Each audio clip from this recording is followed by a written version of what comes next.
درود بھیجوں سفر کا آغاز جب کروں میں، سفر کا آغاز جب کروں میں، میرے لبوں پر ہو نام تمہارا، میرے لبوں پر ہو نام تمہارا، اور پلٹ کے آؤں تو گھر سے پہلے میں آقا تم پہ درود بھیجوں، پلٹ کے آؤں تو گھر سے پہلے میں تم پہ آقا درود بھیجوں۔ آمین۔ خدا کی بھیجی کتاب تم ہو، خدا کی بھیجی کتاب تم ہو، میرا تو سارا نصاب تم ہو، میرا تو سارا نصاب تم ہو، حصول علم و ہنر سے پہلے، حصول علم و ہنر سے پہلے میں تم پہ آقا درود بھیجوں، میرا تو سارا نصاب تم، حصول علم و ہنر سے پہلے میں تم پہ آقا درود بھیجوں۔ ہے رونق کائنات تم سے، ہے رونق کائنات تم سے، ہرا ہے نخل حیات تم سے، ہرا ہے نخل حیات تم سے، شجر پہ برگ و ثمر سے پہلے میں تم پہ آقا درود بھیجوں، شجر پہ برگ و ثمر سے پہلے میں تم پہ آقا درود بھیجوں۔ میں اپنے بچوں میں بیٹھ کر بھی سناؤں بدر و احد کی باتیں، میں اپنے بچوں میں بیٹھ کر بھی سناؤں بدر و احد کی باتیں، کسا کسے خیر و سر سے پہلے میں تم پہ آقا درود بھیجوں، کسا کسے خیر و سر سے پہلے میں تم پہ آقا درود بھیجوں۔ بس ایک حب رسول فخری، سرکار کی محبت، بس ایک حب رسول فخری میں اپنے ورثے میں چھوڑ جاؤں، میں اپنے ورثے میں چھوڑ جاؤں، اس اختتام سفر سے میں تم پہ آقا درود بھیجوں، اس اختتام سفر سے پہلے میں تم پہ آقا درود بھیجوں، طلوع شمس و قمر سے پہلے میں تم پہ آقا درود بھیجوں، ہر ایک شام و سحر سے پہلے میں تم پہ آقا درود بھیجوں۔ درود پاک پڑھی، اللہم صلی علی سیدنا جد الحسن والحسین وعلی آل سیدنا جد الحسن والحسین۔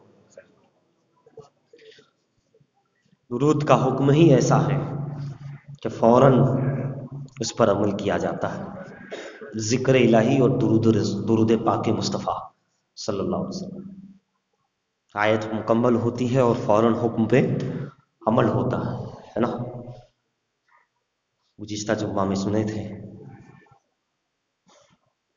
تو پہلا اشرا کن کا ہے؟ ولیوں کا ہے، 1 سے 10، پھر 11 سے 20 کن کا ہے؟ علی کا ہے نا۔ پہلا اشرا ولیوں کا ہے رجب، دوسرا علی کا ہے، اور 21 سے 30 تیسرا نبی کا ہے۔ پہلے ولی ہی ولی ہے، پھر مولا علی کی ولادت ہے 13 رجب، پھر شب معراج 27 رجب المرجب۔ یہ وہ اشرا ہے جو ولی سے علی، علی سے نبی ہے، یہ وہ اشرا ہے، یہ وہ مہینہ ہے رجب۔ اس زمانے کے اندر رجب اور باقی جو 3 مہینے یعنی 4 مہینے جو حرمت والے ہیں، فرماتے ہیں کہ رجب شہر اللہ ہے، اللہ کا مہینہ ہے، اس میں لوگ عمرہ زیادہ کیا کرتے تھے، اور ذی القعدہ، ذی الحج، محرم چونکہ حج کے معاملات رہتے تھے، جانا رہنا وہیں پھر واپسی، تو چونکہ وہ 3 مہینے اس میں حج رہتا ہوتا ہے اور اس میں عمرہ زیادہ ہے، اور قرآن کریم کہتا ہے 4 مہینے حرمت والے ہیں، احترام والے نا، تو یہی 4 مہینے ہیں، رجب المرجب اور باقی ذی القعدہ، ذی الحج اور محرم الحرام، یہ بہت اہمیت والے اہم ہے، بہت احترام والے ہیں، چونکہ ہم تو قرآن اور حدیث دونوں کو مانتے ہیں۔ ہمارے یہاں الحمدللہ ایک مکمل ضابطہ ہے نا۔ وہ لوگ جو صرف قرآن کو مانتے ہیں، پتہ نہیں کس طرح زندگی گزارتے ہیں، وہ کیسے زندگی گزارتے ہیں۔ جو صرف حدیث کو مانتے ہیں، کچھ کہلاتے بھی اپنے آپ کا دعویٰ بھی کرتے ہیں، پتہ نہیں کس طرح کرتے ہیں۔ قرآن تو کہتا ہے نماز صلات، قرآن صلات تو بتائے گا نہیں کیسے رکوع کرو سجدہ کرو، کیسے رکوع کیسے سجدہ ہے نا۔ اب قرآن تو کہتا ہے نکاح میں لاؤ، ایک ایک دو تین چار بیویاں، بس نکاح کرو۔ نکاح کے بعد اب جو قرآن ہی کو مانتے ہیں تو خالی نکاح کر کے چھوڑ دے جناب، یعنی نکاح ہی کا حکم ہے، پھر آگے حدیث پاک ہے۔ قرآن کے ساتھ حدیث کا ہونا اتنا لازم ہے، اتنا ضروری ہے، کیونکہ اس کی تفسیر ہی حدیث ہے۔ قرآن کی تفسیر کا نام ہی حدیث رسول ہے۔ حکم آیا، اللہ کے رسول نے بتایا، اس کا خلاصہ، اس کی تفسیر، اس کا ارکان، اس کا حکم، اس کے حال، جو بھی تھا وہ سرکار نے بتایا۔ اس کے آگے کیا کرنا ہے، پہلے کیا کرنا ہے، سب سرکار۔ مکمل قرآن کی تفسیر سرکار کائنات ہے۔ بہرحال نہ میرا موضوع یہ ہے، میں تو بات پر بات آتی جا رہی ہے، اس لیے کہ ہم قرآن اور حدیث اور پھر اس کے بعد اجماع امت کو لے کر کے چلتے ہیں، اور یہی طریقہ ہے، یہی سلیقہ ہے، یہی۔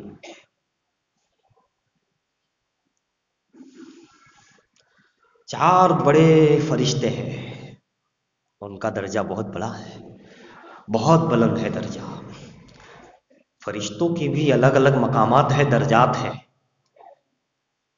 عام فرشتے، پھر اس سے بڑے فرشتے، پھر اس سے بھی زیادہ درجات کمالات والے فرشتے، پھر اس سے بھی زیادہ فضیلت والے فرشتے، اس میں چار بڑے فرشتے ہیں، نام تو آپ کو جانتے ہی ہوگے۔ حضرت جبرائیل علیہ السلام، ان کا نام کیا ہے؟ نام کیا ہے؟ تو حضرت علی بن حسین رضی اللہ تعالیٰ علیہ السلام فرماتے ہیں، علی بن حسین کون؟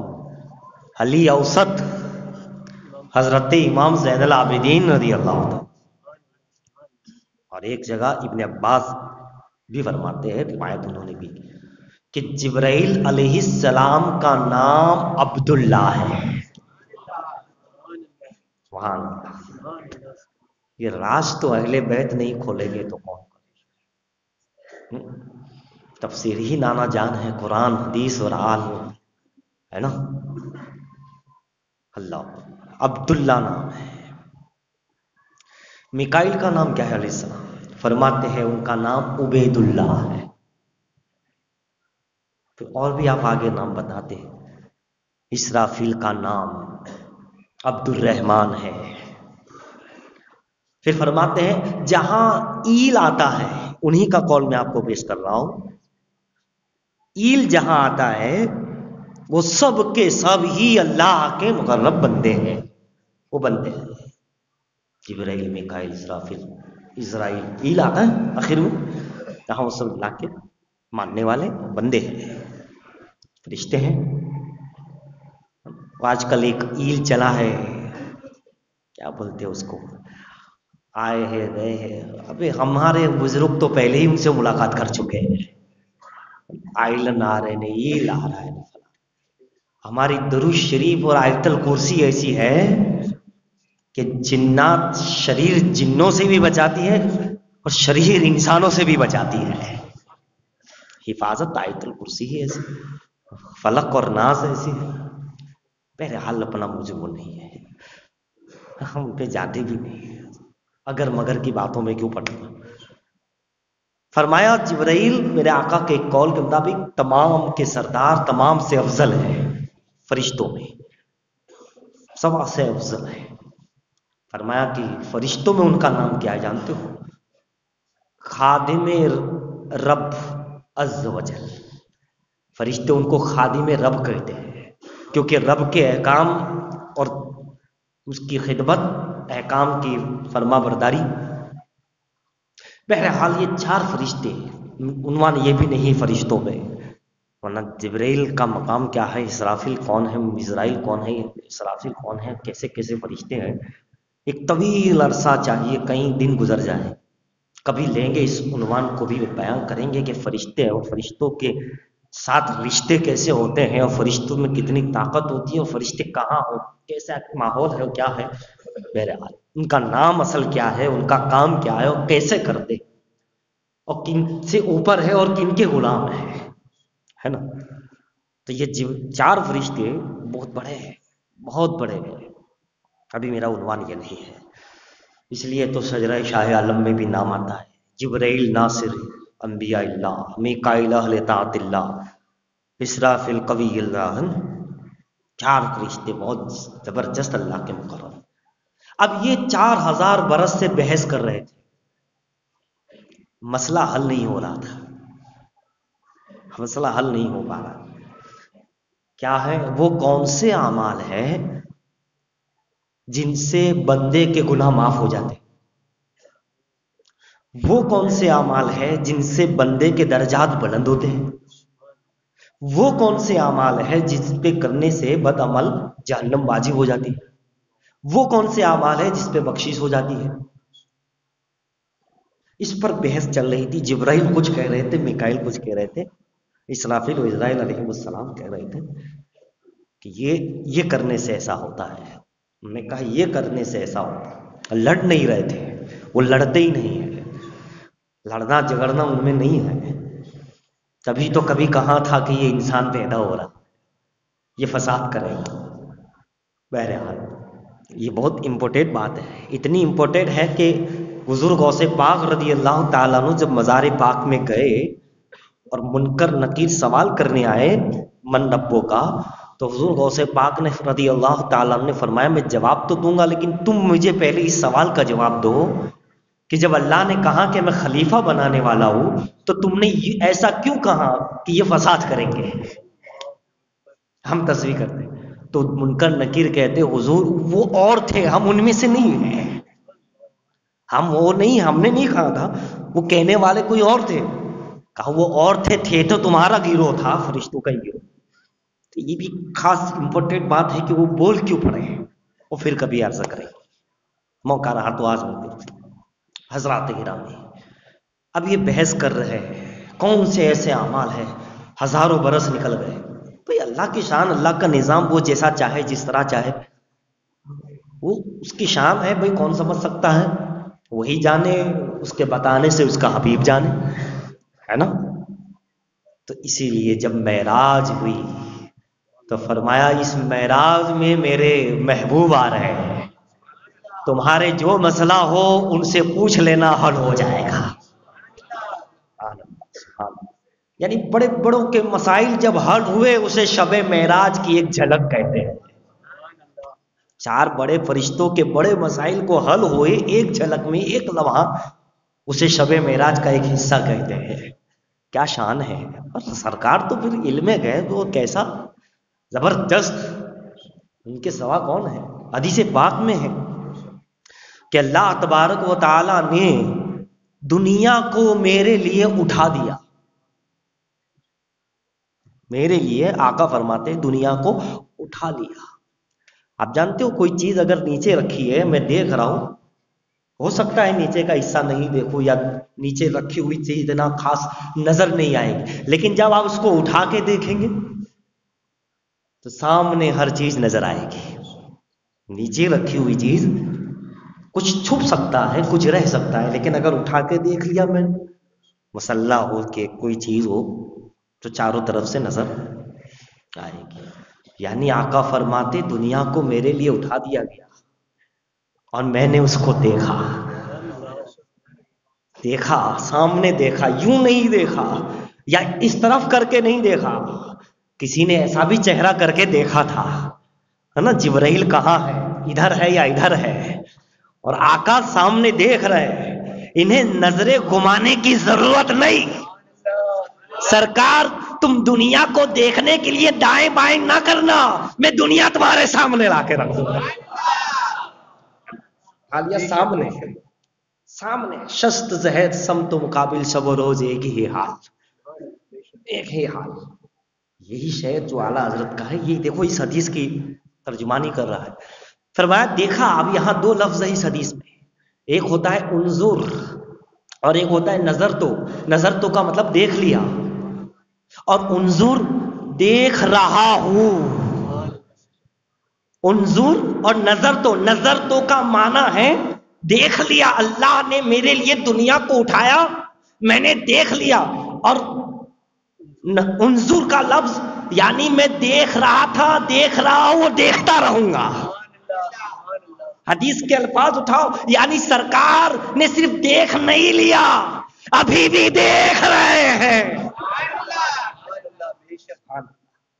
دیکھ نہیں لیا. معراج تو بہت بڑی بات ہے جناب، یہ تو دنیا ساری کائنات دونوں جہاں سرکار کے سامنے ہیں.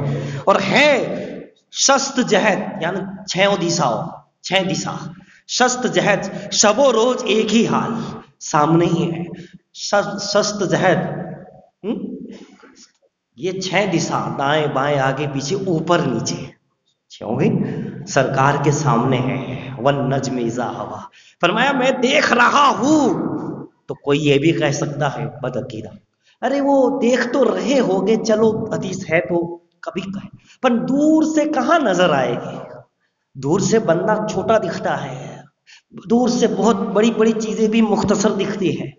تو سرکار نے وہ بھی کہہ دیا، میں ایسے دیکھتا ہوں جیسے اپنی ہتھیلی کو دیکھتا ہوں. اس ایک حدیث میں تینوں لفظ ہے، اٹھا لیا دنیا کو، اور دیکھ رہا ہوں، دیکھ لیا نہیں. ٹھیک ہے. اور تیسرا جیسے ہتھیلی کو تم دیکھتے ہو، اتنا قریب. کوئی یہ نہ کہے کہ دور سے دیکھ رہے ہیں، تو پتہ نہیں دور سے دیکھنے میں بھی بہت سی رکاوٹیں ہوتی ہے، نظر نہیں آتی دور سے، لیکن قریب سے دیکھنے کلیئر دکھتا ہے، بالکل صاف. یعنی سرکار اس حدیث اور قرآن اور حدیث کو ملاؤ تو یہی عقیدہ بنتا ہے، سرکار دیکھ رہے تھے، دیکھ رہے ہیں اور دیکھتے رہیں گے. علم غیب صرف دیا نہیں، رب نے دکھا دیا. پڑھانا اور ہے، دکھانا اور ہے. وہ اور ہے جنہیں پڑھایا گیا، یہ محبوب ہے جنہیں دکھایا گیا. اب بات ہے میرے سرکار کی علم غیب، وہ اور ہے جو پڑھ پڑھ کے علم غیب. یہ تو دیکھ رہے ہیں، ملاحظہ کر رہے ہیں، مشاہدہ کر رہے ہیں. اور یہ حدیث و قرآن میں اپنا موضوع یہ بھی نہیں صرف ایک حدیث کا ٹکڑا میں سے ایک بات ہم لے کر کے آگے بڑھ رہے ہیں. معراج تو معراج ہے بھائی، دنیا کے اندر ہی یہ چیز، سرکار کا علم غیب اور سرکار کا دیکھنا. اور سرکار کا دیکھنا تو کیا دیکھنا، ارے جب مولا علی مشکل کشا شیر خدا کعبے میں پیدا ہو، کیا دیکھ رہے؟ دنیا تو ایک طرف، مخلوق ایک طرف، خالق کے کائنات کے جلووں کو دیکھ رہے ہیں. خالق کے کائنات کے جلووں میں پیدا ہوئے، خانہ کعبہ میں 13 رجب ہے نا. مولا علی مشکل کشا ہے میرے آقا علی، آپ تو پہلے ہی خالق کے جلووں میں جہاں اترتے ہیں، رحمتیں ہیں، وہاں آپ پیدا ہوئے. آپ کا مقام تو وہ ہے کہ خانہ کعبہ. سبحان اللہ سبحان اللہ. لیکن علی پھر علی ہے، آنکھیں نہیں کھولی. اے علی دیکھ لو، کعبہ ہے، تجلی رب ہے، رحمت پروردگار ہے، دیکھ لو. نہیں، میں کعبے کو نہیں، جو ساری کائنات کے کعبے کا کعبہ ہے، جہاں سب کچھ ہے، جن کے چہرے میں، جن کی نظروں میں سب کچھ دکھ رہا ہے، وہ جہاں دیکھ رہے ہیں وہاں کون دیکھ سکتا ہے؟ میں علی آیا ہوں. اگر پہلی آنکھ کھلے گی تو مصطفیٰ جان رحمت کے چلوے والضحیٰ کو دیکھوں گا. اور ایسا ہی ہوا، نبی سب کچھ دیکھ رہے ہیں. سرکار کا چہرہ تو کیا کوئی مثال ہی نہیں، بے مثل و مثل. اور وہاں علی کعبے میں 3 روز آنکھ نہ کھول کے، جیسے ہی مصطفیٰ نے اپنی گود میں اپنے قریب کیا، علی نے آنکھیں کھولی. اب کھولنے کا وقت ہے. آنکھیں کب بند کی جائے اور کب کھولی جائے، کوئی علی سے سیکھے. کوئی ولیوں سے سیکھے کہ کیسے مراقبہ اور کیسے مشاہدہ ہوتا ہے. کہاں کس انداز آنکھیں بند رکھ کے رب کے حضور سجدہ کر رہے تھے کہ مولا پلکوں سے سجدہ کرتا ہوں تجھے. اور جب حبیب سامنے آ گئے تو آنکھیں کھول کے آنکھوں سے درود و سلام پڑھ رہے تھے. جب علی پیدا ہوئے آنکھیں بند تھی تو پلکوں سے رب کو سجدہ کر رہے تھے، اور جب آنکھیں کھولی تو مصطفیٰ پہ درود پڑھ رہے تھے. آنکھوں کے ذریعے زبان حال سے سرکار پہ سلام بھیج رہے، محبتوں والا اظہار ہو رہا تھا، ہے نا. یہ علی ہے. کون ایسا خوشبخت ہے؟ وہ مولا علی، سبحان اللہ، جنہوں نے آنکھوں سے جو درود پڑھے وہ علی، آنکھوں سے جو پیدائش میں سجدہ کرے، کیونکہ نبی نے بھی سجدہ کیا تھا، علی نے بھی سجدہ کیا، مگر فرق رہا. انہوں نے اپنے آپ کو پیش کر دیا، علی نے اپنی آنکھوں کو پیش کر دیا، ہے نا. بہت ساری اس میں بھی مثالیں ہیں، کتنی نسبتیں ہیں، کتنی محبتیں ہیں. اللہ اکبر، کتنے درجات ہیں. وہ کمال والے لوگ تھے جناب، یہ کمال والے ہیں، یہ حسن و جمال والے ہیں، یہ وہ حسن و جمال اور کمال والے. آج ہی دیکھ لیجئے 9 رجب، سبحان اللہ، خواجہ صاحب کا کل شریف، پھر زاہد شاہ بخاری کی پیدائش، حضرت زاہد شاہ بخاری رحمۃ اللہ علیہ شاہ عالم سرکار کی برادر بھائی، ان کی ولادت کا دن، پھر اور بھی بہت سے ایام، حضور سرکار کلا کا بھی دن غالباً، اور بھی ایام ہیں. پھر 11واں سرکار مقبول عالم قدم رسول، پھر محمود شاہ بخاری، سبحان اللہ، انہوں نے تو ایسی دھوم مچائی کہ ان کی دھوم تو پھر دھوم ہی ہے. وہ دھوم کا لفظ ہی وہیں سے لیا، غیروں نے لے کر فائدہ اٹھا لیا. وہ بادہ بخاری گجرات میں بخاریوں کے، جیسے ہند میں اہل چشت کی دھوم ہے، اہل گجرات میں بخاریوں کی دھوم ہے. جہاں دیکھو اللہ کا ولی، وہ نقوی سادات، مولا علی کا گھرانہ، ایک ایک بیٹا بے مثل و بے مثال، لاجواب، ہاتھ کٹ جائے مگر جنگ نہ رکے، تلواریں آئے مگر جو ہے کرتا ہی چلا جائے راہ خدا میں.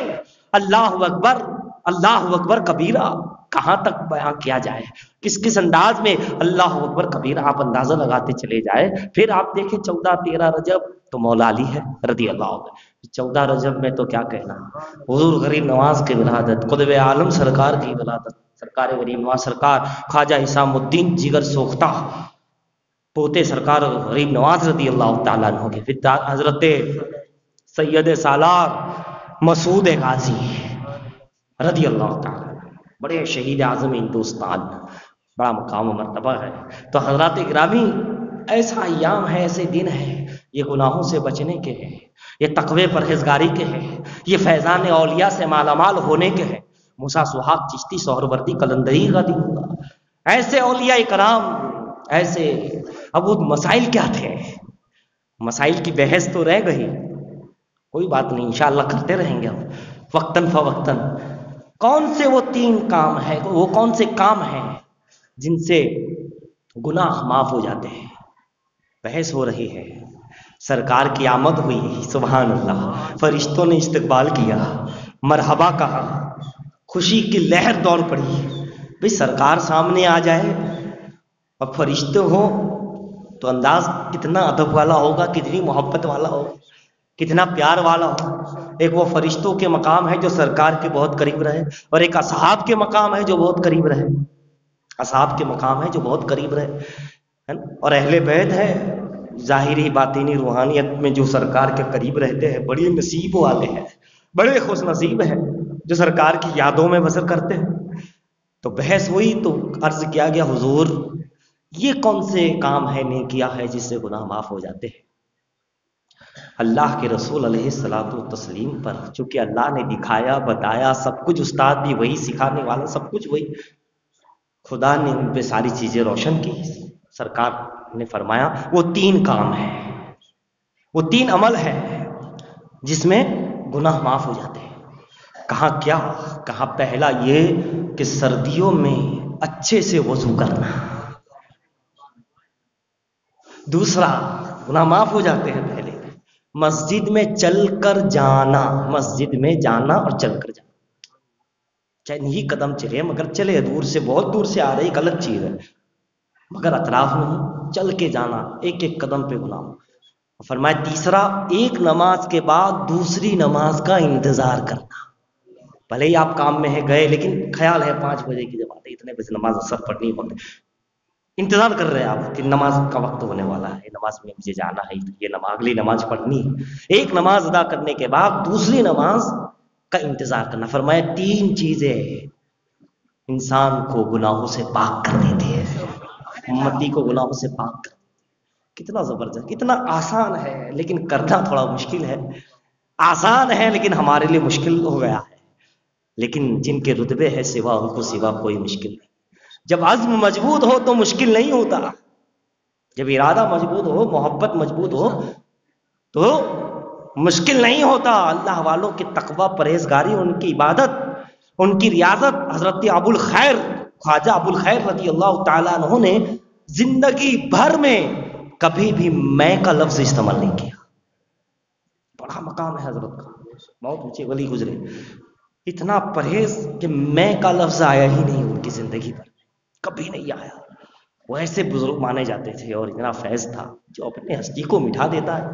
نہ کوئی دعویٰ ہوتا ہے کہ میں متقی ہوں، میں یہ ہوں، میرا یہ ہے، کوئی دعویٰ نہیں، دعویٰ ہے ہی نہیں بھائی، میں کہاں کچھ ہوں، بس اس کا کرم رہے گا تو دونوں جہاں میں کامیاب ہو جائے گا، یہی ہے، میں کا لفظ ہی نہیں آیا۔ ارے سرکار کی بارگاہ میں صحابہ ہے، کلمہ پڑھا، شاید صحابی یا تابعی ہیں، دیکھو جس کو سرکار نے جس چیز سے نوازا، سرکار کی نظر کرم نے جس کو جو دے دیا، ان کا جو ڈھیلا تھا استنجا کرنے کا، پرہیزگاری دیکھو، اتنا سنبھالتے تھے ہر چیز کو، برسوں گزر گئے وہی ڈھیلا رہا۔ ڈھیلا سمجھ گئے نا، استنجا کرنے کا ایک مرتبہ جو ہے بھائی ڈھیلا ہے، بھائی ٹوٹنا تو ہے نا، ٹوٹ گیا، کہیں پر رونے لگے، زاروں قطار رونے لگے، 3-4 روز تک روتے رہے، اس کی جو غم تھا وہ ستا رہا تھا۔ خادم نے عرض کیا ساتھی نے کہ صاحب یہ کیا ہے، ڈھیلا ٹوٹا، اس میں رونے کی کیا بات ہے، یہ دوسرا ڈھیلا آ گیا۔ کہا وہی تو رونا ہے، یہی تو ہے کہ میری شرمگاہ کو ایک ڈھیلے نے دیکھا تھا، اب دوسرا ڈھیلا میری شرمگاہ دیکھے گا۔ پرہیزگاری اتنی اور ہم کہاں ہیں، پرہیزگاری اتنی، حالانکہ یہ کوئی گناہ نہیں، شریعت میں کوئی روک ٹوک ہے، کچھ نہیں ہے، بالکل اجازت ہے، کوئی گناہ نہیں، لیکن میاں جن کو ہوتا ہے وہاں سے عشق، وہ یوں بھی انداز سے چلا کرتے ہیں، ہم کہاں ہیں وہ سوچو، اور وہ کہاں تھے، ٹھیلے میں چمبو اگر بدل گیا استنجا کرنے کا تو سوچ رہے کہ وہ پہلے والا جو چمو سے دیوار تھی، اب مجھے یہ جگہ یہ بدلنا ہوگا تو یہ مجھے دیکھے گا اس حالت میں، اس حالت میں گناہگار ہو جاؤں گا۔ ان کا اپنا خیال، ان کی اپنی محبت، شرعاً کوئی گناہ نہیں ہے، اسلام نے اس سے روکا نہیں ہے، لیکن بتانا چاہتا ہوں جب بندہ ٹھان لیتا ہے تو کہاں کہاں تک عمل کر لیتا ہے۔ اور ایک ہے ہم 14-15 جنوری کو، ارے بھائی پتنگ چڑھانے میں کیا، ارے غیر مرہم سامنے ہے، گانے بج رہے، ڈسکو اذانیں ہو رہی ہے نا، احساس تک نہیں۔ مومن بنو مومن، مومن میں احساس زندہ ہوتا ہے، دل زندہ ہوتا ہے، وہ اذان کا احترام کرتا ہے، وہ مسجدوں کا احترام کرتا ہے۔ بہرحال اللہ تعالی ہم آپ کو تقوی، پرہیزگاری اور اپنا خوف، اپنے حبیب کی محبت عطا فرمائے، اور اولیاء اکرام کے فیوز و برکات سے مالا مال فرمائے۔